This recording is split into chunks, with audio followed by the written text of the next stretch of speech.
বলতে বলতে বলতে বলতে এর সংখ্যা বললেন 40 প্রকার। আল্লাহু আকবার বলেন। বলেন কয় প্রকার?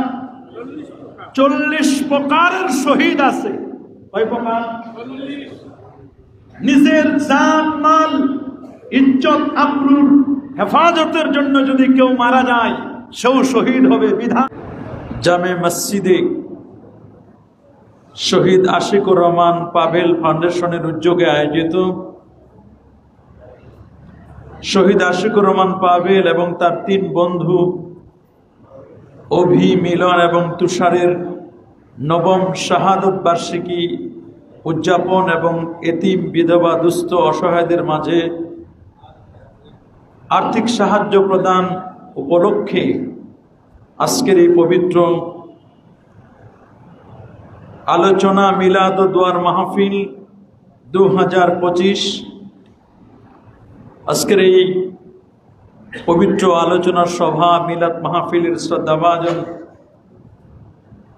সভাপতি শহীদ আশিকুর রহমান পাভেল ফাউন্ডেশনের ফাউন্ডার এবং প্রেসিডেন্ট শহীদ আশিকুর রহমান পাভেলের সুযোগ্য পিতা আলহাজ আব্দুল মোমিন মোল্লা সাহেব, দোয়া করুন আল্লাহ তাআলা আলহাজ আব্দুল মোমিন মোল্লা সাহেবকে কবুল আর মঞ্জুর করুন বলি আমিন।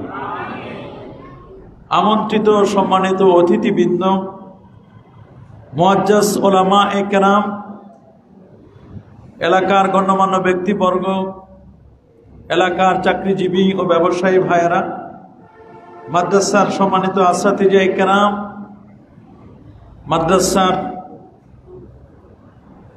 ছোট্ট সোনামণি শিক্ষার্থী বন্ধুরা, এই মুহূর্তে অনলাইন এবং অফলাইনে যারা আমাদের বক্তব্য শুনছেন, আপনাদের সকলকেই অন্তরের অন্তঃস্থল থেকে জ্ঞাপন করছি মোবারকবাদ। প্রথমে শুকর গুজার করছি সে মহান মনিবের দরবারে যিনি আজকের এই পবিত্র সফর মাসের শেষের দিকে মাগরিবের নামাজের পরে একটি জান্নাতি পরিবেশ, পৃথিবীর শ্রেষ্ঠতম জায়গা আল্লাহর ঘর মসজিদে পৃথিবীর শ্রেষ্ঠতম মৃত্যু নিয়ে আলোচনা করবার আল্লাহ তাআলা সুযোগ করে দিলেন। এই মহতী অনুষ্ঠানে আল্লাহ তাআলা আমাদেরকে উপস্থিত হবার তৌফিক দান করলেন।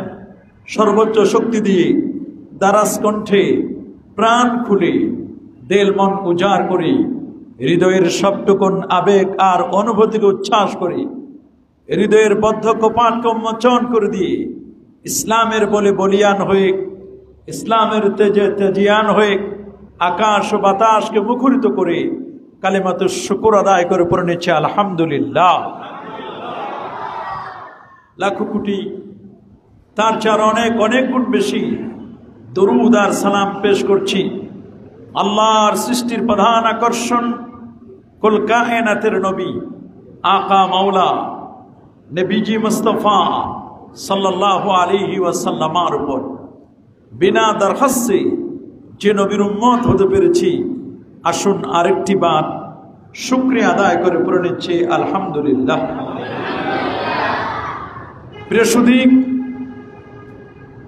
আপনারা সকলেই অবগত আছেন এই বিশ্ব জগতে যত সম্মানজনক মৃত্যু রয়েছে তার মধ্যে শ্রেষ্ঠতম মৃত্যুটি হচ্ছে শাহাদাতের মৃত্যু। সুবহানাল্লাহ। যে কারণে খোদ নবী করিম সাল্লাল্লাহু আলাইহি ওয়াসাল্লাম যাকে আল্লাহ পাক রব্বুল আলামিন মানসাবে নবুয়ত এবং মানসাবে রিসালাত, নবী এবং রাসূল, এই দুটো মর্যাদায় আল্লাহ তাকে ভূষিত করেছিলেন। শুধু নবী এবং রাসূল নয়, তিনি সাইয়্যিদুল আম্বিয়া ওয়াল মুরসালিন, সমস্ত নবী এবং রাসূলদের শিরতাজ, শ্রেষ্ঠতম সমস্ত নবী রাসূলদের তিনি সেরা ছিলেন। তিনি মানসাবে নবুয়ত থাকা সত্ত্বেও তিনি মানসাবে শাহাদাত, শাহাদাতের মৃত্যুর কামনা করেছিলেন আমাদের প্যার নবী রাসূল করিম সাল্লাল্লাহু আলাইহি ওয়াসাল্লাম। বলেন না সুবহানাল্লাহ।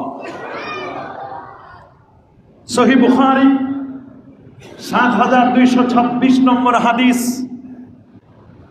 আল্লাহর হাবিব বলেন, ওয়াল্লাযী নাফসি বিয়াদি, সেই সত্তার কসম যার হাতে আমার প্রাণ আছে। তার মানে আল্লাহর কসম করে নবীজি বলেন, লাওয়াদিতু আন্নী ইউকতালু ফি সাবিলিল্লাহ, আমার মন চায় আমি আল্লাহর রাস্তায় শহীদ হয়ে যাই। সুবহানাল্লাহ। সুম্মা উহিয়া, আবার আমাকে জিন্দা করা হোক। সুম্মা উকতালু, এরপর আবার আমাকে শহীদ করা হোক। সুম্মা উহিয়া, আবার আমাকে জিন্দা করা হোক। সুম্মা উকতালু, আবার আমি শহীদ হয়ে যাই। তার মানে আল্লাহ নবী নিজেও শাহাদাতের মৃত্যু কামনা করেছিলেন। জোরে বলেন না সুবহানাল্লাহ। প্রশ্ন হচ্ছে, শহীদকে, শহীদের পরিচয় আমাদের জানা দরকার। আজকে শহীদ আশিকুর রহমান পাবেল, তাকে আমরা শহীদ বলছি কেন? শহীদ দুই প্রকারের হতে পারে। বলেন শহীদ কয় প্রকার? একটা হলো শহীদ হাকিকি, প্রকৃত শহীদ, আরেকটা হলো শহীদ হুকমি, বিধানগত শহীদ। সুবহানাল্লাহ। শহীদ হাকিকি কি? প্রকৃত শহীদ হলো আল্লাহর দ্বীনকে এই জমিনে প্রতিষ্ঠা করার জন্য, আল্লাহর জন্য নিজের জীবনকে উৎসর্গ করে দিয়ে যুদ্ধের ময়দানে কাফিরদের বিরুদ্ধে রক্তক্ষয়ী যুদ্ধে নিজেকে অংশগ্রহণ করে আল্লাহর দ্বীনের জন্য ঈমানের সাথে লড়াই করে কাফের বেদিন বেঈমানদের বিরুদ্ধে যুদ্ধ করে নিজেকে, নিজের জীবনকে বিলীন করে দেওয়া, এর নাম হলো প্রকৃত শহীদ বা হাকিকি শহীদ। আল্লাহু আকবার বলেন। সাহাবায়ে কেরাম বললেন, ইয়া রাসূলুল্লাহ, তাহলে তো শহীদদের সংখ্যা খুব কম হয়ে যাচ্ছে আপনার উম্মতের। মাত্র যুদ্ধের ময়দানে যারা অংশগ্রহণ করে যারা শহীদ হবে, এইরকম শহীদ তো খুব কম। আল্লাহর হাবিব বলেন, আমি তো শহীদের সংখ্যা গণনা করতেছি অনেক বেশি। মা তাউদ্দুনা শাহিদ ফিকুম, রাসূল বলেন তোমাদের মধ্যে তোমরা কাদেরকে শহীদ মনে করো? ক্বালু ইয়া রাসূলুল্লাহ, সাহাবায়ে কেরাম বললেন, মান কুতিলা ফি সাবিলিল্লাহ ফাহুয়া শহীদ, আল্লাহর রাস্তায় যিনি মারা যান তিনিই প্রকৃত শহীদ। নবীজি বলেন, শোনো, ইন্না শুহাদা উম্মতি ইযান লাকালিল, তখন আমার উম্মতের শহীদের সংখ্যা তো অনেক কম হয়ে যায়। যদি শুধু আল্লাহর রাস্তায় মারা গেলে শহীদ, উম্মতের সংখ্যা, শহীদের সংখ্যা কম হয়ে যায়। রাসূল বলেন যে শুনে রাখো, মান কুতিলা ফি সাবিলিল্লাহ ফাহুয়া শাহীদুন, ওমান মাতা ফি সাবিলিল্লাহ ফাহুয়া শাহীদুন, ওমান মাতা ফিত তাউন ফাহুয়া শাহীদুন, ওমান মাতা ফিল বাতনি ফাহুয়া শাহীদুন, মান কুতিলা দুনা মালিহি ফাহুয়া শাহীদুন, ওমান কুতিলা দুনা আহলিহি ফাহুয়া শাহীদুন, আও দুনা দামিহি আও দুনা দীনিহি ফাহুয়া শাহীদুন, ওমান হারিকুন ফিল মা গারিকুন ফিল মা ওয়া তাহাতা মারকাবিন। এভাবে করে রাসূল করিম সাল্লাল্লাহু আলাইহি ওয়াসাল্লাম শহীদের কথা বলতে গিয়ে আল্লামা জালালউদ্দিন সুয়ুতী রহমাতুল্লাহ আলাইহি তিনি বলছেন, বিধানগত শহীদ একজন আর দুজন নয়, উনি বলতে বলতে বলতে বলতে বলতে এর সংখ্যা বললেন 40 প্রকার। আল্লাহু আকবার বলেন। বলেন কয় প্রকার? 40 প্রকারের শহীদ আছে। কয় প্রকার? নিজের জান মাল ইজ্জত আবরুর হেফাজতের জন্য যদি কেউ মারা যায় সেও শহীদ হবে, বিধানগত শহীদ। সুবহানাল্লাহ বলেন। কেউ যদি নদীতে পড়ে পানির নিচে ডুবে মারা যায় সেও শহীদ। উত্তরায় মালিস্টন কলেজে ছোট্ট বাচ্চারা প্লেন ক্রাশ হয়ে যে মারা গেল, আবু সাইদ, মুগ্ধ, এরা যে দেশের জন্য নিজের জান মালকে উৎসর্গ করলো, এরাও বিধানগত শহীদ হবে। আল্লাহু আকবার বলে। কেউ যদি ট্রাক চাপায়, গাড়ি চাপায় মারা যায়, সেও শহীদ। আল্লাহু আকবার বলেন। কেউ যদি প্রত্যেক রাতে নবীজির প্রতি 100 বার করে দরুদ শরীফ পড়ে, এই লোকটি যদি মারা যায়, সেও বিধানগত শহীদ। কেউ যদি পাহাড় ধসে মারা যায়, সেও শহীদ হবে। কেউ যদি শহীদের তামান্না করে, শহীদের ইচ্ছা করে, আল্লাহ আমাকে শহীদের মর্যাদা দিও, শহীদের মৃত্যু দিও, এ কথা বলতে বলতেও যদি কেউ মারা যায়, সেও শহীদ।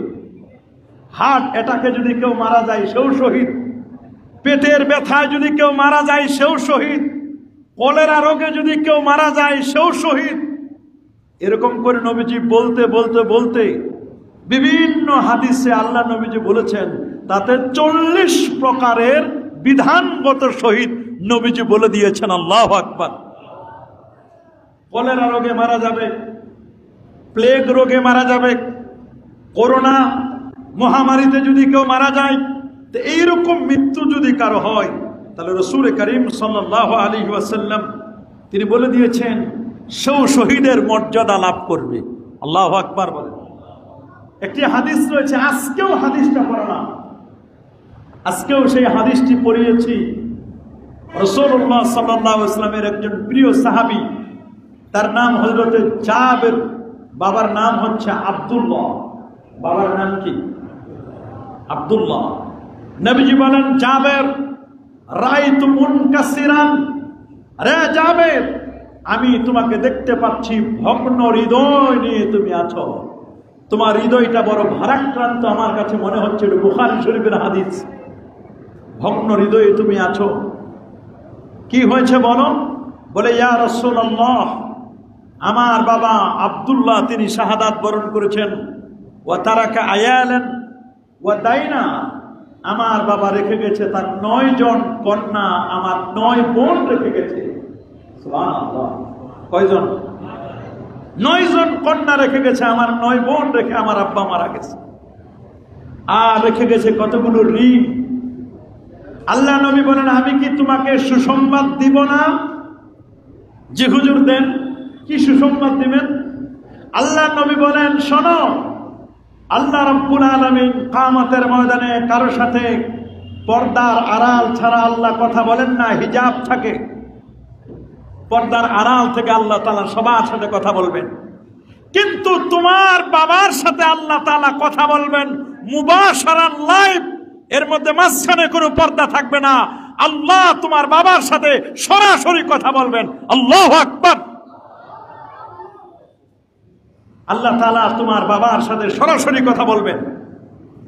হযরত জাবের রাদিয়াল্লাহু তাআলা আনহু তিনি খুশি হয়ে গেলেন এবং বললেন, ইয়া রাসূলুল্লাহ, ইয়া হাবিবাল্লাহ, আমি খুশি হয়ে গেছি, আমার ঋণগুলো পরিশোধ হবে কেমনে?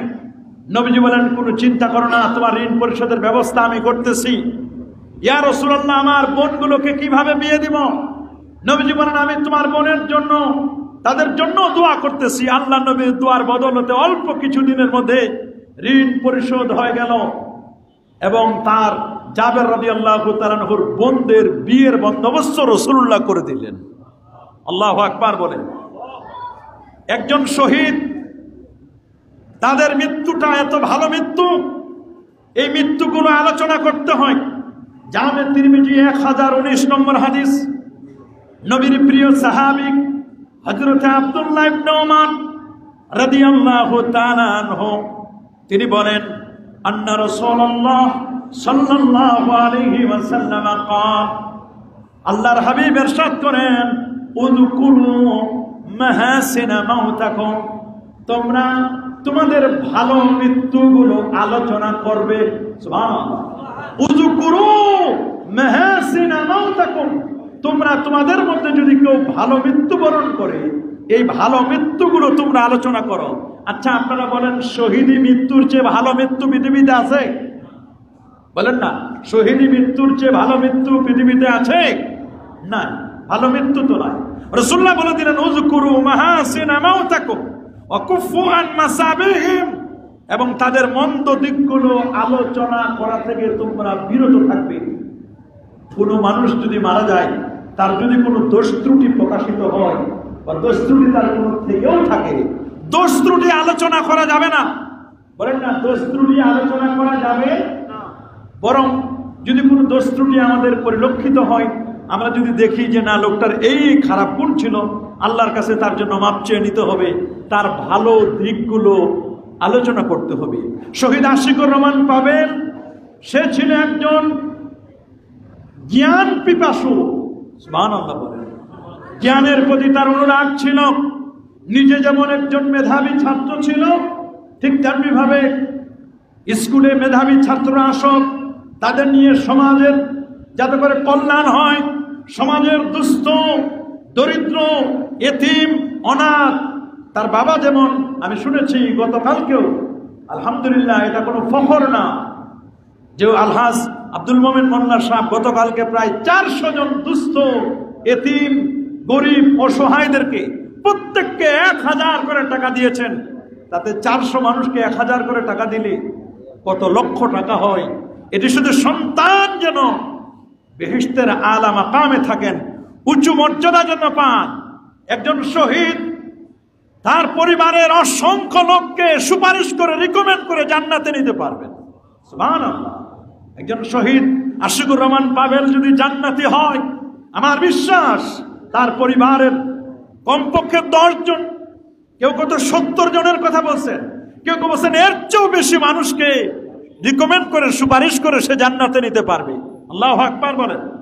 এই জন্য রাসূল করিম সাল্লাল্লাহু আলাইহি ওয়াসাল্লাম বলেছেন, মান আযযা সাকলা কুসিয়া বুরদান ফিল জান্নাহ, যে ব্যক্তি কোনো সন্তান হারা মাকে সান্ত্বনা দেবে, যে মা সন্তানকে হারিয়েছেন, একটি মাত্র সন্তান শহীদ আশিকুর রহমান পাবেন, যে বাবা সন্তানকে হারিয়েছেন, ছেলে একটি, যদি আরো কন্যা সন্তান রয়েছে, তাও তো নবী বলে দিয়েছেন যার ঘরের প্রথম সন্তানটি কন্যা সন্তান হবে তার ঘরটা বরকতময়। যে একজন কন্যা সন্তানকে শিক্ষা দীক্ষা দিল, লালন পালন করলো, তার হেফাজত করলো, সবকিছু তার লালন পালন করলো, বিয়ের বন্দোবস্ত করলো, নবী বলেন তার ঘরে একটা জান্নাত, সে একটি জান্নাতের মালিক হয়ে গেল। সুবহানাল্লাহ। সাহাবী বলেন, হুজুর আমি যদি 2 জন কন্যা সন্তানকে লালন পালন করি, নবী বলেন তুমি তোমার জন্য 2 জান্নাত, 3 জন হলে 3টা জান্নাত। আল্লাহু আকবার বলেন। এই জন্য বাবা খুব ভালো করে শুনবেন, যে ব্যক্তি কোনো সন্তান হারা মা বাবাকে সান্ত্বনা দিবে, তাকে জান্নাতের চাদর পরিধান করা হবে। আমার রাসূল 1000 বছর আগে বলে দিয়েছেন। সুবহানাল্লাহ। আজকে আমরা 9 বছর পর এখানে আসছি আলহাজ আব্দুল মোমিন মোল্লা সাহেব এবং তার পরিবারকে সান্ত্বনা দেওয়ার জন্য আমাদেরকেও চলে যেতে হবে। আমরা কেউ পৃথিবীতে থাকতে পারবো না, পারবো নাকি? قل إن الموت الذي تفرون منه فإنه ملاقيكم ثم تردون إلى عالم الغيب والشهادة فينبئكم بما كنتم تعلمون الله أكبر। যে তোমরা যদি জানতে আসলে মৃত্যু তো আমাদের পিছনে আছে। ইজা জাআ আজালুহুম লা ইস্তাখিরুনা সাআতা ওয়া লা ইস্তাকদিমুন। মৃত্যু কার কখন চলে আসবে আমরা কেউ জানি না। কি বলেন, জানি নাকি? কি বলেন, কার কখন মৃত্যু হবে আমরা কেউ জানি? আইসিইউর রোগী, লাইফ সাপোর্টের রোগী বছরের পর বছর বেঁচে থাকে। সুস্থ মানুষ কথা বলতে বলতে আমার সামনে পড়ে যায়, পরে লোকটি মারা গেল। এরকম আছে না?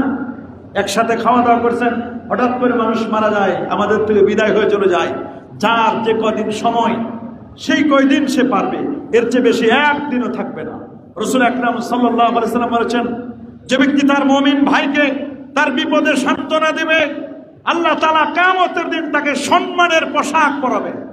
কারো সন্তান মারা গেছে, কারো সন্তান করোনায় মারা গেল, আপদ বিপদে পড়েছে, যে কোনো আপদ বিপদ হোক, কারো যদি সন্তান মারা যায় আর কোনো মানুষ যদি তাদেরকে সান্ত্বনা দেয়, আল্লাহ নবী বলে দিয়েছেন মিন হুলালিল কারামাতি ইয়াউমাল কিয়ামাহ মা মিন মুমিনিন ইউসি আখাহু বিমুসিবাতিন।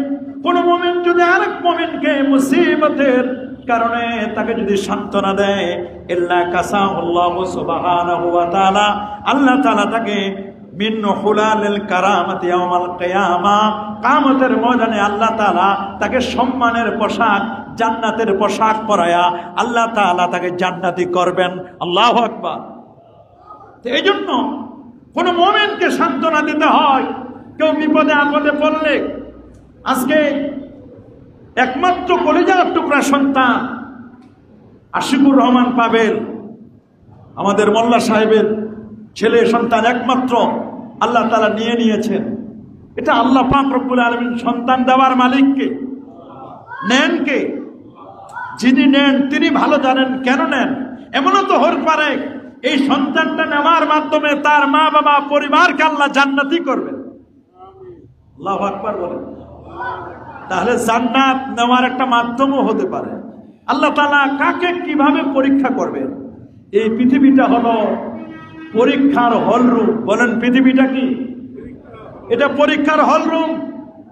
আমরা সবাই পরীক্ষা দিব। কোরআনে আল্লাহ তাআলা বলেন প্রত্যেক মানুষকে পরীক্ষার সম্মুখীন হতে হবে। সূরাতুল আনকাবুতে আল্লাহ বলেন, আলিফ লাম মিম আহাসিবান নাসু আইয়ুতরাকু আইয়াকুলু আমান্না বিহি। মানুষ কি মনে করছে আহাসিবান নাস আইয়ুতরাকু আইয়াকুলু আমান্না বিহি, যে তারা আল্লাহর প্রতি ঈমান আনলো, ওয়াহুম লা ইফতানুন, আর তাদেরকে আল্লাহ তাআলা পরীক্ষা করবেন না। আল্লাহ তাআলা পরীক্ষা করবেন না, তাদের ঈমানের বদলতে তাদের পরীক্ষা হবে না। মানুষ কি এমনটি মনে করে? যদি এই রকম মনে করে তারা ভুল করছে। আল্লাহ তাআলা মানুষকে পরীক্ষা করবেন। বলেন মানুষকে আল্লাহ কি করবেন? কিন্তু কাকে আল্লাহ কিভাবে পরীক্ষা করবেন এটা আমরা কেউ জানি না। সবাইকে আল্লাহ তাআলা পরীক্ষা করবেন, কিন্তু এক একজনের পরীক্ষার প্রশ্নপত্র এক এক রকম। মোল্লা সাহেবকে আল্লাহ তাআলা পরীক্ষা করছেন, ওনার প্রশ্নপত্র হয়েছে ছেলে নেওয়ার মাধ্যমে। আরেকজনের সম্পদ নিয়ে যায়, আরেকজনের স্ত্রী নিয়ে যায়, আরেকজনের ভাইকে নিয়ে যায়, আরেকজনের বোনকে নিয়ে যায়, আরেকজনের মাকে নিয়ে যায়, আরেকজনের বাবাকে নিয়ে যায়। অথচ ওনার বাবা বেঁচে আছে, দেখেন ওনার মা বেঁচে আছেন, ওনার বাবা বেঁচে আছেন, অথচ ওনার বাবার নাতি মোল্লা সাহেবের ছেলে বিদায় হয়ে গেছেন, অথচ বাবাকে নিয়ামত রেখে দিয়েছেন, মার মতো নিয়ামত রেখে দিয়েছেন আল্লাহ তাআলা। এখন আল্লাহ কাকে কিভাবে পরীক্ষা করবেন আমরা কেউ জানি না। একজনের প্রশ্নপত্রের সাথে আরেকজনের প্রশ্নপত্রের দুনিয়াতে কারো মিল নাই। কেউ বলতে পারবেন না আমাকে যে আল্লাহ কি দিয়ে পরীক্ষা করছেন এটা আমি জানি আর আল্লাহ জানে। আপনাকে যে আল্লাহ তাআলা কি দিয়ে পরীক্ষা করছেন এটা আপনি জানেন আর আল্লাহ জানেন। এমনি তো দেখি সবাই সুন্দর অনুষ্ঠানে আমরা আসি, কার মনের যে কি দুঃখ, কার যে বিপদ কেমন আমরা কেউ জানি না। কারো বিপদের খবর আমরা কেউ জানি না যতক্ষণ পর্যন্ত কেউ কারো কাছে শেয়ার না করবে। আপনি যদি শেয়ার করেন ভাই আমি এই বিপদে আছি, কিন্তু পরীক্ষা আমাদের সবাইকে দিতে হচ্ছে। পরীক্ষা থেকে আমরা কেউ মাহরুম নয়। কে বলেন আমরা কি কেউ পরীক্ষা থেকে পার পাবো? সবচেয়ে বেশি পরীক্ষা হয় নবী রাসূলদের। সুবহানাল্লাহ। সহিহ বুখারীর হাদিস, আল্লাহ নবী বলেছেন আশাদুল বালাউ লিল আম্বিয়া সুম্মাল আমসাল সুম্মাল আমসাল। সবচেয়ে বড় বিপদ হলো নবীদের, এরপরে যিনি যত বেশি আল্লাহ পাকের মুকাররাম তার পরীক্ষা তত বেশি। আমার নবীকে আল্লাহ তাআলা তিনটা সন্তান দিয়েছিলেন, তাহের, তৈয়ব এবং কাসেম। কেউ বলেছেন তার নাম ইব্রাহিম। এরকম তিনটা সন্তান আল্লাহ দিয়েছিলেন, ছেলে সন্তান। নবী এই সন্তানগুলো অ্যাডাল্ট হওয়ার আগে, এই সন্তানগুলো একেবারে বালেগ হওয়ার আগে আল্লাহ তাআলা এই তিনটা সন্তানকে আল্লাহ নিয়ে নিয়েছেন। নবীর একটা সন্তানও পৃথিবীতে বেঁচে ছিল না, ছেলে সন্তান ছিল না। নবীর ছেলে সন্তান একটাও বেঁচে ছিল? আল্লাহ তাআলা নিয়ে নিয়েছিলেন। কি হিকমত এটা একমাত্র জানেন আল্লাহ তাআলা। নবী ইব্রাহিম খলিলুল্লাহকে আল্লাহ তাআলা একটা নয় দুটা নয় 30টা পরীক্ষা করেছিলেন। কয়টা? 30টা পরীক্ষা আল্লাহ তাআলা করেছিলেন। ইব্রাহিম নবী প্রত্যেকটা পরীক্ষায় পাস করেছেন। নবীর স্ত্রী যার বিয়েটা আমার আল্লাহ নিজেই ঠিক করে দিয়েছিলেন, মধ্যস্থতা করেছিলেন জিবরিল আমিন, উম্মুল জননী আয়েশা সিদ্দিকা রাদিয়াল্লাহু তাআলা আনহা, যার বিয়ে আল্লাহ নিজে ঠিক করেছেন। সুবহানাল্লাহ। নবীর জন্য বিয়ে, সিদ্দিক আকবর আবু বকর সিদ্দিক রাদিয়াল্লাহু তাআলা আনহুর কন্যা মা আয়েশা সিদ্দিকা, সুবহানাল্লাহ। আমাদের উম্মতের মা আয়েশা, আল্লাহ তাআলা তাকে এত জ্ঞান দিয়েছিলেন, এত গরিমা দিয়েছিলেন, এত বুদ্ধি দিয়েছিলেন। ইসলামের 1/3 3-এর 1 অংশ এলেম আল্লাহ তার কাছ থেকে নিতে বলেছেন। 3 ভাগের 1 ভাগ এলেম মা আয়েশার কাছ থেকে নিতে বলেছেন। 2210টি হাদিস বর্ণনা করেছেন, 2210টি মা আয়েশা রাদিয়াল্লাহু তাআলা, তার থেকে 2210টি হাদিস বর্ণিত হয়েছে। এত বড় পণ্ডিত সাহাবিয়া ছিলেন, অথচ মা আয়েশা রাদিয়াল্লাহু তাআলা আনহার কোনো সন্তান ছিল না। স্বামীকে, কথা বলেন না আপনারা, স্বামীকে রাসূলুল্লাহ সাল্লাল্লাহু আলাইহি ওয়াসাল্লাম, বাবাকে হযরত আবু বকর সিদ্দিক রাদিয়াল্লাহু তাআলা। স্বামীটা কেমন, বাবা কেমন, আহা, এত দামি স্বামী, সাইয়্যিদুল আম্বিয়া ওয়াল মুরসালিন। বললেই তো হইতো, ইয়া রাসূলুল্লাহ আপনি আমার জন্য একটু দোয়া করেন, আল্লাহ যেন সন্তান দান করে। এটা কোনোদিন বলে নাই, কারণ সন্তান দেওয়ার মালিক কে? ইয়াহাবু লিমান ইয়াশাউ ইনাসা, আল্লাহ যাকে চান কন্যা সন্তান দেন। ওয়া ইয়াহাবু লিমান ইয়াশাউ যুকুরা, আল্লাহ যাকে চান ছেলে সন্তান দেন। আও ইযাববিজুহুম যুকরানা ওয়া ইনাসা, আল্লাহ যাকে চান ছেলেও দেন মেয়েও দেন।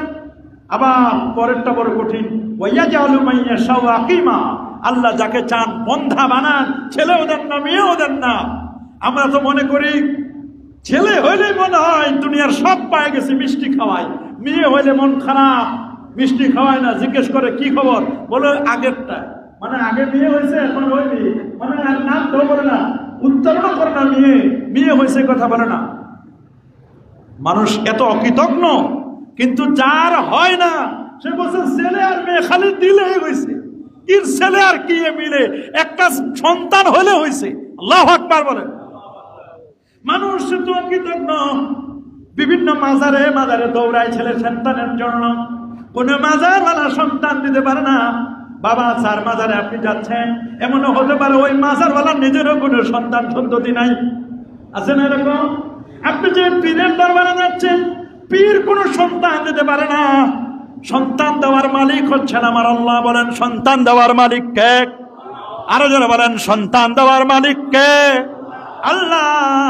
আল্লাহ যদি কাউকে সন্তান দেন, কাউকে 5 সন্তান, 6 ছেলে 3 মেয়ে, 9 জন দেয়, কারো 10 জনও দেয়, কারো 20 জনও দেয়। একজনকে জিজ্ঞেস করলাম এবার সৌদি আরবে কতজন, বলে আল্লাহ দিলে 63 জন। বাবা রে, এটা কোন যুগের মানুষ রে, 63 জন সন্তান। বলে কয়জন স্ত্রী, কয়জন? কয় 4 জন। 4 জন থেকে এতগুলো আল্লাহ তাআলা প্রোডাকশন দিয়েছে, আলহামদুলিল্লাহ। আনাস বিন মালিক, আল্লাহ তাআলা তারে সন্তান দিয়েছিলেন 104 জন। আল্লাহ নবী দোয়া করেছিলেন, নবীর সাহাবী আনাস বিন মালিক রাসূলুল্লাহর কাছে এসে বলেন, ইয়া রাসূলুল্লাহ 10টা বছর খেদমত করলাম, কিছুই চাইনি হুজুর, কি চাবো আপনার কাছে? ইয়া রাসূলুল্লাহ একটু শুধু দোয়া করে দেন গো নবী। কি দোয়া করবো রে আনাস, বলো। আনাস বলেন, হুজুর আমার আম্মা ছোট্ট কাল থেকে আমি যখন আস্তে আস্তে করে হাঁটতে শুরু করছি, তখন সমস্ত মানুষগুলো, আপনি যখন মদিনা শরীফে এসেছেন, সমস্ত মানুষগুলো যার যার কাছে টাকা পয়সা ছিল, অর্থ করেছিল, সবাই হাদিয়া নিয়ে আসছে। হুজুর এটা নেন হাদিয়া, আপনি আসেন মদিনা শরীফে, নেন এটা হাদিয়া। আমার মা, আনাসের মা, তিনি বলেন আমার বাড়িতে কিছুই না, আমি কি নিয়ে যাবো রাসূলুল্লাহর জন্য হাদিয়া? আনাস বিন মালিককে বলেন, বাবা চলো, তোমারে আমি রাসূলুল্লাহর দরবারে হাদিয়া দিয়ে দিব।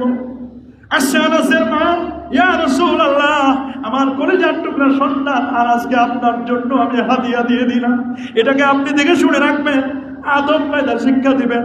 আনাস বিন মালিক বলেন, 10টা বছর খেদমত করলাম রে, নবীজি কোনোদিন বলে নাই আনাস কেন তুমি এটা করেছো, অথবা কেন করে নাই।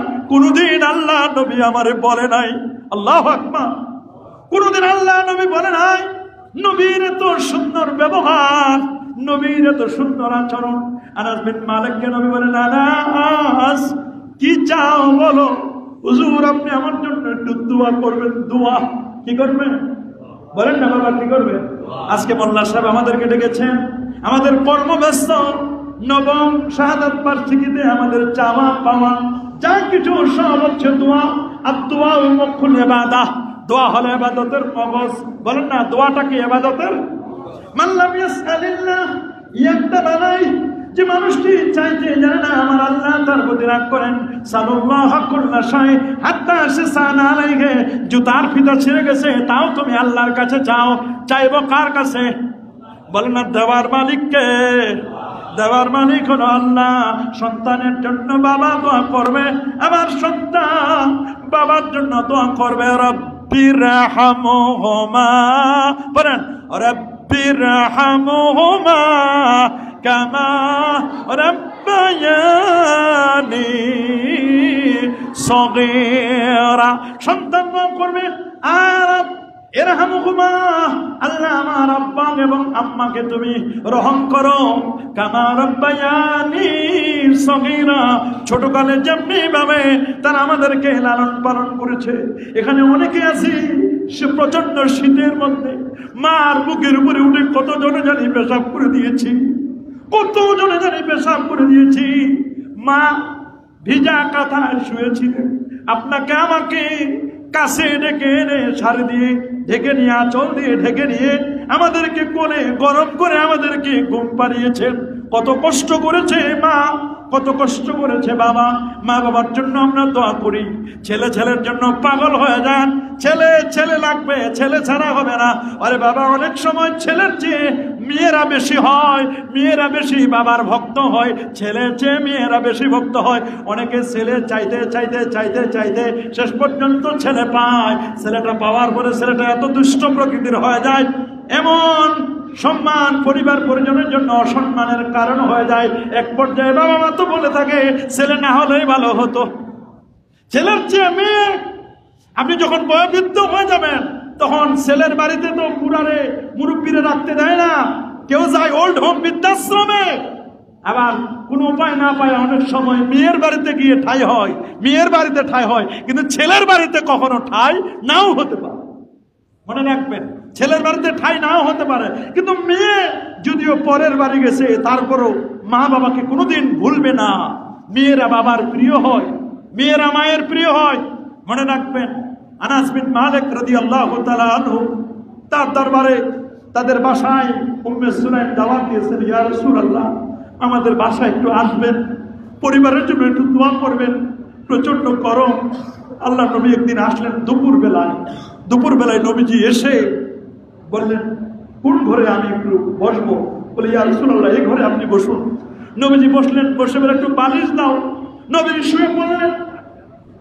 নবী যখন শুয়ে পড়লেন, শুয়ে পড়ার পরে আল্লাহর হাবিব প্যারা নবী রাসূল করিম সাল্লাল্লাহু আলাইহি ওয়াসাল্লাম তিনি ঘামাতে লাগলেন। নবীজির ঘাম মোবারক, পসিনা মোবারক ছুটতে লাগলো। উম্মে সুলাইম ওয়াহাযাতিল কাররাব, একটা বোতল নিলেন, একটা শিশি নিলেন, শিশি বোতল। নবীজি যে ঘাম মোবারকগুলো, ঘামগুলো টপ টপ করে পড়ছে, উম্মে সুলাইম ঘামগুলো নিয়ে নিয়ে বোতলের মধ্যে, শিশির মধ্যে রেখে দিচ্ছেন। সুবহানাল্লাহ। নবীজি টের পেয়ে গিয়ে বললেন, ইয়া উম্মে সুলাইম রে, উম্মে সুলাইম কি করছো? বলে, ইয়া রাসূলুল্লাহ আপনার ঘাম মোবারক বোতলের মধ্যে রেখে দিচ্ছি, আমাদের সন্তানদেরকে আতর কিনে দেওয়ার তো কোনো অর্থ নাই গো নবীজি। কোনোদিন যদি এরা কোনো অনুষ্ঠানে যায়, আপনার ঘাম মোবারক দেহের মধ্যে একটু লাগাই নেবে গো নবীজি, এটা নিয়ে এসে যেতে পারবে। ইয়া রাসূলুল্লাহ, ইয়া হাবিবাল্লাহ, এই জন্য আপনার ঘাম মোবারক গুলো আমি রেখে দিচ্ছি। সুবহানাল্লাহ, আল্লাহু আকবার। কেমন দয়ার নবী, কেমন মায়ার নবী। নবী বিদায় হয়ে চলে যাবেন, ঠিক এমন একটি মুহূর্তে আল্লাহ নবী বললেন, রে উম্মে সুলাইম বলো কিভাবে আমি একটু দোয়া করবো তোমাদের জন্য, বলো। তখন উম্মে সুলাইমের কথা অনুযায়ী আল্লাহ নবী কে উম্মে সুলাইম বলেন, ইয়া রাসূলুল্লাহ আপনার খাদেম আনাসের জন্য একটু দোয়া করেন। নবীজি বললেন, আল্লাহুম্মা বারিক লি আনাস ফি ওয়ালাদি, আল্লাহ আমার আনাসের তার সন্তান সন্ততিতে তুমি বরকত দাও। সুবহানাল্লাহ। নবী আনাস বিন মালিকের জন্য দোয়া করছেন সন্তানের জন্য, এমন দোয়াটা কবুল হয়ে গেল। 100-র উপরে সন্তান। কতর উপরে সন্তান? 104 জন, কেউ বলছেন 106 জন, আর একটা বর্ণনা আছে 107 জনের মতো সন্তান, 84 জন ছেলে, বাকিগুলো মেয়ে। চিন্তা করতে পারেন রাসূলুল্লাহর দোয়া কি কাজে লাগছে। নবী দোয়া করেছেন, আল্লাহ আনাসের অভাব অনটন চলছে, আল্লাহ তার সম্পদের মধ্যে বরকত দাও। আনাস বিন মালিক বলেন 6টা মাস যেতে দেরি নাই, 6 মাসের মধ্যে আমার উপর যাকাত ফরজ হয়ে গেল। সুবহানাল্লাহ। আর বললেন, ইয়া রাসূলুল্লাহ, আমার জন্য একটু বয়সের জন্য দোয়া করেন। আনাস বিন মালিক বলেন, আমি থাকতে থাকতে জমিনে থাকতে থাকতে আমার আর ভালো লাগে না। আমি আল্লাহর কাছে বললাম, আল্লাহ তুমি আমারে এখন দুনিয়া থেকে উঠাই নিয়ে যাও, আমি আর জমিনে থাকতে চাই না। আমার জন্য জমিন যতদিন পর্যন্ত কল্যাণ করছিল, মালিক আমার জন্য ভালো লাগছে, আল্লাহ আর আমি জমিনে থাকতে চাই না। দীর্ঘ হায়াত পেয়েছিলেন আনাস বিন মালিক, আল্লাহ নবী দোয়া করেছিলেন। সুবহানাল্লাহ। তাহলে আমাদের দোয়া করার দরকার আছে না নাই? বলেন, আমাদের দোয়ার দরকার আছে না নাই? সুফিয়ান সাউরি বলেছেন ইহয়া উলুমুদ্দিন 2য় খণ্ডের 211 পৃষ্ঠায়, ইনদা যিকরিস সালিহিন তানজিলুর রাহমা, ভালো মানুষের আলোচনা করলে শহীদের মৃত্যুটা তো ভালো মৃত্যু, শহীদের মৃত্যু ভালো মৃত্যু। 3 বন্ধু সহ যে মারা গেল, শাহাদাত বরণ করলো, হুকমি শহীদ, এই হুকমি শহীদের কারণে এটা তো ভালো মৃত্যু। এইখানে যদি আলোচনা হয় তানজিলুর রহমা, আল্লাহর পক্ষ থেকে রহমত নাজিল হয়। আল্লাহু আকবার বলেন।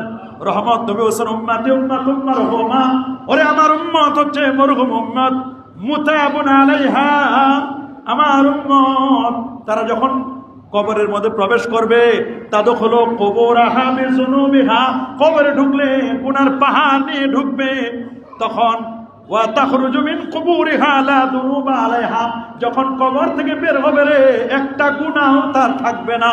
সুবহানাল্লাহ বলেন। সাহাবায়ে কেরাম বললেন, ইয়া রাসূলুল্লাহ, গুনাহগুলো কোথায় যাবে? নবীজি বললেন, গুনাহগুলো কোথায় যাবে শোনো, তুমাহসু আনহা দুনুবুহা বিইস্তিগফারিল মুমিনিনা লাহা, মুমিনরা যে তার জন্য ইস্তিগফার করে, মুমিনরা যে তার জন্য আল্লাহর কাছে মাপ চায়, আল্লাহ শহীদ আশিককে মাফ করে দাও। বলি না আমরা? প্রত্যেক বছর বলা হয় না? প্রত্যেক শুক্রবার মোল্লা সাহেব আসেন, উনি এসে গরিব দুঃখীদেরকে সাহায্য সহযোগিতা করেন আপদে বিপদে। এবার শুনেছি ফল সমাহার হয়েছে, তার মানে ফলহার, মানে ফল খাওয়াইছে। গরিব দুঃখীরা ফল খেতে পারে না, গরিব দুঃখীরা ফল খেতে পারে না, আম কিনে খেতে পারে না, কাঁঠাল কিনে খেতে পারে না। এলাকার দুস্থ এতিম অনাথ গরিব দুঃখী যারা আছে, এদেরকে ডেকে এনে ভালো মানের ফল গোলাদি কিনে এদের খাবারের ব্যবস্থা করেছেন। আল্লাহু আকবার। এটা কত ভালো কাজ। তাআওয়ানু আলাল বিররি ওয়াত তাকওয়া ওয়া লা তাআওয়ানু আলাল ইসমি ওয়াল উদওয়ান ওয়াল্লাহু ফি আউনিল আবদি মা দামাল আবদু ফি আউনি আখি। আল্লাহ ওই বান্দাকে সাহায্য করেন যতক্ষণ পর্যন্ত বান্দা আরেক বান্দার সহযোগিতায় নিজেকে আত্মনিয়োগ করেন। as-সাদাকাতু তারুদ্দুল বালা, ওরে দান সাদাকা করলে বালা মুসিবত দূর হয়ে যায়, বিপদ আপদ কেটে যায়, বালা মুসিবত দূর হয়ে যায়। আমাদের দায়িত্ব সাধ্য অনুযায়ী, আমাদের যার যেমন ক্যাপাবিলিটি, যার যেমন ক্ষমতা আছে, ক্ষমতা অনুযায়ী আমাদের দান সাদাকা করা দরকার। কি বলেন, দরকার আছে না নাই? কেন? ইন্না হাদিয়াতুল আহইয়া ইলাল আমওয়াত, কারণ মৃত ব্যক্তিদের জন্য হাদিয়া দেওয়া জীবিতদের পক্ষ থেকে আল ইস্তিগফার, এবং তাদের জন্য লাহুম, তাদের জন্য ইস্তিগফার করা, ক্ষমা প্রার্থনা করা, এটা নিঃসন্দেহে এটা একটা ভালো কাজ। বলে এটা কি? আহলুস সুন্নাহ ওয়াল জামাআর আকীদা, বিশুদ্ধ আকীদা হলো ইন্না দুআ আল আহইয়া, নিশ্চয় জীবিত ব্যক্তিদের দোয়া করা। আমাদের কাজ কি বলেন? বলেন না, আমাদের কাজ কি? আমাদের মা বাবা আত্মীয় স্বজন যারা মারা গেছে তাদের জন্য দোয়া করা, দোয়া উল আহইয়া, জীবিত ব্যক্তিদের দোয়া করা, লিল আমওয়াত, মৃত ব্যক্তিদের জন্য, ও সাদাকাতিহিম, তাদের জন্য সাদাকা করা, তাদের জন্য কি করা? সাদাকা করা। এটা যদি আমরা করতে পারি তাহলে এটার উসিলায় আল্লাহ তাআলা তাদেরকে মাফ করে দিবেন। সুবহানাল্লাহ বলেন। আমরা কখনো কখনো জীবিতদের পক্ষ থেকে যেমন তাদের জন্য আমরা সাদাকা করি, সাথে সাথে আরেকটা কথা মনে রাখবেন, মৃত ব্যক্তির দাফনের পরে তার কবর স্থানান্তর করা, মৃত্যুর সংবাদ মানুষকে জানানো, কবিতা পাঠ করা, মরসিয়া করার ব্যাপারে উলামায়ে কেরাম বলছেন কোনো বাধা নেই। কারো স্মৃতিচারণ করে প্রতি বছরে বছরে অনুষ্ঠান করা, তবে মৃত ব্যক্তির প্রশংসা অতিরঞ্জন করা মাকরুহ। অনেক সময় আমরা মৃত ব্যক্তির প্রশংসা করতে গিয়ে অতিরঞ্জন করে ফেলি, আমরা বলি নিশ্চিত জান্নাতি, এ কথা বলা যাবে না। জান্নাত দেওয়ার মালিক কে? এটা অতিরঞ্জন, এটা নিষেধ করছেন। ফি মাদিহি লাকিন ইউকরাহুল ইফরাত, ফাতওয়ায়ে শামির মধ্যে লেখা আছে রদ্দুল মুহতাম, হাসিয়াতু ইবনে আবেদিনের মধ্যে আল্লামা ইবনু আবেদিন আশ-শামী রাহমাতুল্লাহ আলাইহি বলে দিয়েছেন, লাকিন ইউকরাহু আল ইফরাত ফি মাদহিহি লা সিয়ামা ইনদা জানাজাতিহি, বিশেষ করে জানাজার সময় মৃত ব্যক্তিদের ব্যাপারে অনেক সময় অতিরঞ্জিত প্রশংসা করে। অনেকে বলে নিশ্চিত জান্নাতি মানুষ, না একথা বলা যাবে না। কি বলেন যাবে নাকি? আমরা বলবো আল্লাহ চাহিত লোকটার যে আচার আচরণ, তার যে ব্যবহার, তার যে মৃত্যুর মতো অবস্থা, একটা মানুষকে হুসনুল আকিবা শুভ মৃত্যু কেমনে বলবো? কেউ যদি মৃত্যুর সময় মুস্কি হাসি দিয়ে মারা যায়, চেহারার মধ্যে হলুদ ভাব আসে, চেহারাটা হলুদ হলুদ ভাব, মুস্কি হাসি দিয়েছে, দাঁতগুলো এমন ভাবে আস্তে আস্তে করে মুস্কি হাসি দিয়ে দুনিয়া থেকে বিদায় নিয়েছে। কবি বলে দিয়েছেন, একজন আল্লাহর ওলি শর্ষিনার পীরে মরহুম শাহ সুফি আবু জাফর মুহাম্মদ সালেহ রাহমাতুল্লাহ আলাইহি বলেছেন, বাবা এমন জীবন তুমি করিবে গঠন, মরণে হাসিবে তুমি কাঁদিবে ভুবন। এমন জীবন তুমি করিও গঠন, তোমার জীবনটাকে এমন ভাবে গঠন করবে, মরণে হাসিবে তুমি, তুমি হাসতে হাসতে বিদায় হয়ে যাবে। তুমি শাহাদাতের মৃত্যু কামনা করেছো, আল্লাহ তোমাকে শাহাদাতের মওত দিয়েছেন। আর মনে রাখবেন, শাহাদাতের মৃত্যু, শাহাদাতের মৃত্যু এটা সুন্দর মৃত্যু, হুসনুল আকিবা শুভ পরিণাম। এমন জীবন তুমি করিবে গঠন, মরণে হাসিবে তুমি কাঁদিবে ভুবন। মানুষ হাসবে না, আপনার মৃত্যুর পরে মানুষগুলো কাঁদবে, আর তুমি হাসতে হাসতে দুনিয়া থেকে বিদায় হয়েছ। আবার তুমি যেদিন জন্ম নিয়েছিলে, ওয়া ওয়া করে তুমি কেঁদে দিয়েছিলে, আর সমস্ত মানুষগুলো খুশিতে বাক বাক করেছিল, ছেলে হয়েছে, 3টা লাভ দেয়। মাধবপুরের সবচেয়ে, এটা মাধব কি না, মাধবদের সবচেয়ে ভালো ভিআইপি মিষ্টির দোকান থেকে মিষ্টি এনে এনে মানুষকে বিলি করেন, আমার ছেলে হয়েছে, ছেলেটারে আলেম বানাবো, এই করব এই করব। কিন্তু ওই সন্তানটা জন্মের সময় কেঁদে দিয়েছিল। এই জন্য কবি বলেছেন, এমন জীবন তুমি করিবে গঠন, মরণে হাসিবে তুমি কাঁদিবে ভুবন। সবাই কাঁদবে। আজকে শহীদ আশিকুর রহমান পাভেল এবং তার 3 বন্ধুর জন্য আমরা আজকে কান্না করছি, আজকে তার জন্য শোকাহত আমরা, আজকে আমরা তাদের জন্য দোয়া করছি। কিন্তু তারা তো খুশহালে আছেন, আল্লাহ চাহে তো তারা ভালো হালে আছেন। আল্লাহ চাইতো তাদের মৃত্যুর বদৌলতে ইমানদার ছিল, নামাজি ছিল, তারা নামাজ পড়তো না, নামাজি ছিল, নামাজ পড়তো, মানব কল্যাণে কাজ করতো, আল্লাহু আকবার বলেন, ভালো ভালো কাজ করতো। আর তাদের যে বয়স, যৌবনকালের মৃত্যু, যৌবনকাল, এরা বড় কঠিন জিনিস। রাসূল বলেছেন, ইকতানিম খামসান ক্বাবলা খামসিন, 5টা জিনিসকে 5টা জিনিসের পূর্বে তুমি গনিমত মনে করবে। বলেন 5টা জিনিসকে 5টা জিনিসের আগে কি মনে করতে হবে? গনিমত। 1 নম্বর হায়াতাকা ক্বাবলা মাউতিক, আমার জীবনকে গনিমত মনে করবে মৃত্যু আসার আগে। মরণের সময় বলি হুজুর ডাকো, আলেম ওলামা ডাকো, না না বাবা, ওই সময় ডাকলে তো আর হবে না, আগে আলেম ওলামাদের সাথে যোগাযোগ করতে হবে, ভালো মানুষের সাথে সোহবতে যেতে হবে। ইগতানিম খামসান ক্বাবলা খামসিন, তার মধ্যে একটা হলো হায়াতাকা ক্বাবলা মাউতিক, আপনার জীবনটাকে গনিমত মনে করতে হবে মৃত্যু আসার আগে। ওয়া শাবাবাকা ক্বাবলা হারামিক, আর আপনি বয়োবৃদ্ধ হওয়ার আগে যৌবনকালটাকে আপনি মূল্যায়ন করবেন। কি কাল বলেন? যৌবনকাল। বলেন কোন কাল? যৌবনকাল। দর জওয়ানি তওবা করদান শিওয়ে পয়গম্বরি, ওয়াক্তে পীরি গরগে জালেম মিশুয়াদ পরহেজগারি। ওরে বাবা, যৌবনকালের ইবাদত, এটা তো যৌবনকালের তাওবা, যৌবনকালের ইবাদত, এই ইবাদতটা আল্লাহর দরবারে ডাবল সওয়াব। সুবহানাল্লাহ বলেন। কি সওয়াব? সামাতু ইউজিল্লুহুমুল্লাহ ইয়াউমাল কিয়ামাতি ইয়াউমা লা জিল্লা ইল্লা জিল্লুহ। কিয়ামতের ময়দানে আল্লাহ 7 শ্রেণীর মানুষকে তার আরশের নিচে ছায়া দান করবেন। তার 1 শ্রেণীর মানুষ হলো শাবুন্না শাফি ইবাদাতিল্লাহ, ওই যুবক, যে যুবক নিজেকে আত্মনিয়োগ করেছে ইবাদত বندگিতে, ভালো কাজে আত্মনিয়োগ করেছে। এই জন্য যৌবন কালকে কেউ হেলায় খেলায় কাটাবেন না, হেলায় খেলায় কাটাবেন না। অনেকে মনে করে যৌবনের তাড়নায় রক্ত গরম, বুকটা টান টান করে হাঁটে, এমন করবেন না, করবেন না। যৌবন কালেও মৃত্যু হতে পারে, আবার বয়োবৃদ্ধ কালেও মৃত্যু হতে পারে, জন্মের পর পরে মৃত্যু হতে পারে। কার কখন মৃত্যু আসবে এটা আমরা কেউ জানি না। এখান থেকে আমাদের শিক্ষা নিতে হবে। শহীদ আশিকুর রহমান পাভেল যৌবনকালে মারা গেছেন, শহীদ হয়েছেন, আমরাও মেরে যেতে পারি, আমারও যে কোনো সময় মৃত্যু আসতে পারে। এই জন্য আমাদেরকে শিক্ষা নিতে হবে। এই মৃত্যু থেকে আমাদের শিক্ষা নেওয়ার আছে না নাই? কি বলেন, আছে না নাই? আল্লাহ নবীর তরিকা ছিল, কোনো ব্যক্তির মৃত্যুর সংবাদ শুনলে সেই শোক সন্তপ্ত পরিবারকে সান্ত্বনা দিতেন। এটা নবীর সুন্নাত। বলেন না এটা কিসের সুন্নাত? নবীজির সুন্নাত। সান্ত্বনাটা দুই ভাবে হতে পারে, কখনো কখনো মৌখিক সান্ত্বনা, কখনো কখনো লিখিত সান্ত্বনা। দুই ধরনের সান্ত্বনায় হাদিস দ্বারা প্রমাণিত। বিশিষ্ট সাহাবী মুআয ইবনে জাবাল রাদিয়াল্লাহু তাআলার পুত্র ইন্তেকাল করলেন, তার ছেলে ইন্তেকাল করলেন।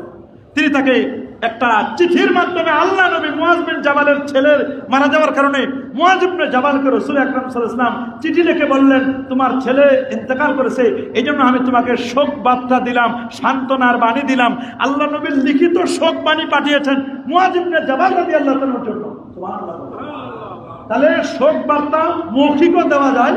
যেমন একজন মারা গেছে, ইন্না লিল্লাহি ওয়া ইন্না ইলাইহি রাজিউন পরে বলবে, ভাই আপনার ছেলেটা শুনেছি মারা গেছে, আল্লাহ আপনার ছেলেকে জান্নাত করুক, আল্লাহ তার জীবনের গুনাহ মাফ করে দিক, আপনার পরিবার পরিজনকে আল্লাহ সবরে জামিল ধৈর্য দান করবার তৌফিক দান করুক। এটা হলো মৌখিক কি সান্ত্বনা। আমার নবীজি নিজেই মুআয ইবনে জাবাল, বিখ্যাত সাহাবী, যিনি হালাল হারাম সম্পর্কে এক্সপার্ট ছিলেন, নবীজি তাকে সান্ত্বনা বাড়ি দিয়েছিলেন, শোক বার্তা লিখেছিলেন।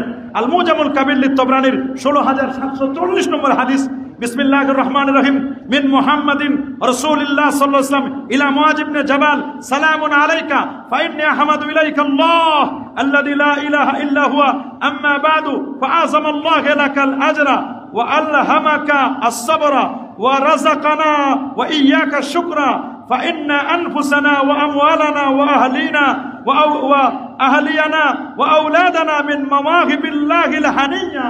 আল্লাহ নবীর শোক বাণী লিখে দিয়েছিলেন। সুবহানাল্লাহ। দেখেন পৃথিবীর শ্রেষ্ঠ মানুষ, শ্রেষ্ঠ নবী, শ্রেষ্ঠ রাসূল, আমার রাসূলের শোক বার্তায় নবীজি কি লিখে দিলেন। সুবহানাল্লাহ। বলেন সন্তান সন্ততি এটা আল্লাহর দান। বলেন সন্তান সন্ততি কার দান? রাসূলুল্লাহ বলেন ওয়া আমওয়ালানা ওয়া আহলিয়ানা ওয়া আওলাদানা মিন মাওয়াহিবিল্লাহিল আল্লাহ হাইয়া। নবী পাক সাল্লাল্লাহু আলাইহি ওয়াসাল্লাম তিনি বলে দিলেন আল হানিয়া মিন মাওয়াহিবিল্লাহিল হানিয়া, এটা আল্লাহর পক্ষ থেকে সন্তান সন্ততি, এটা আল্লাহ দান করেছেন। সুতরাং এই সন্তান সন্ততি পাওয়ার পরে আল্লাহ পাকের দরবারে আমরা শুকরিয়া আদায় করব। আল্লাহ যদি নিয়ে যান তাতেও আমাদের শুকরিয়া আদায় করতে কোনো বাধা নেই। অল্প কিছুক্ষণের মধ্যেই আজান হবে, 8:15 আর 5 মিনিটের মধ্যে, 5 মিনিট পরে ইনশাল্লাহ আজান হবে।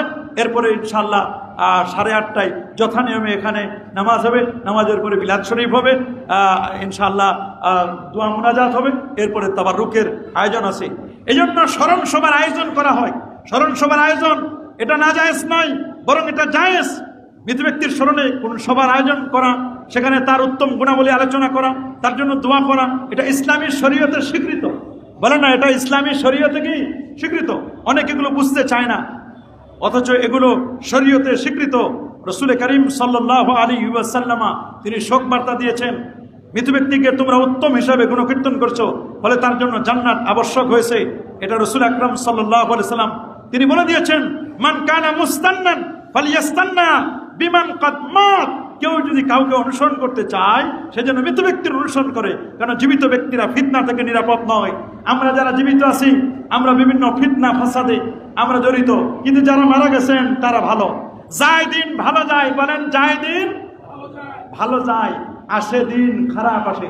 যে দিনটা চলে গেছে এটা অনেক ভালো চলে গেছে, সামনের যে দিনগুলো আসতেছে বড় কঠিন দিন, সামনের দিনগুলো বড় কঠিন। আমরা জানি না সামনের দিনগুলো আর কেমন হবে, এটা আমরা কেউ জানি না। ফিতনা ফাসাদে ভরপুর, কঠিন বিপদ। রাসূলুল্লাহ বলেন অন্ধকার রাতের মতো তোমাদের কাছে ফিতনা ফাসাদ আসছে। ইউসবিহু মুসলিমান ওয়া ইমসি কাফেরা, সকালে যেই লোকটি মুসলমান বিকেল বেলা সেই লোকটি বেঈমান, ইমানের ফোল্ডারে তার কোনো জায়গা থাকবে না। এই সময় আমাদের ফিতনার সময় মানুষের ইমান আমল আকীদা ধরে রাখা তেমন কঠিন হবে। জ্বলন্ত অঙ্গার হাতের মধ্যে ধরে রাখা যেমন কষ্টকর, তার চেয়ে আরো বেশি কষ্টকর হয়ে যাবে। এই জন্য আমি আপনাদের কাছে আবেদন করছি, আপনাদের কাছে অনুরোধ করছি, আমরা শহীদ আশিকুর রহমান পাবেল এবং তার বন্ধুদের জন্য আজকে তার সাথে যারা শহীদ হলেন তাদের জন্য আমরা দোয়া করব।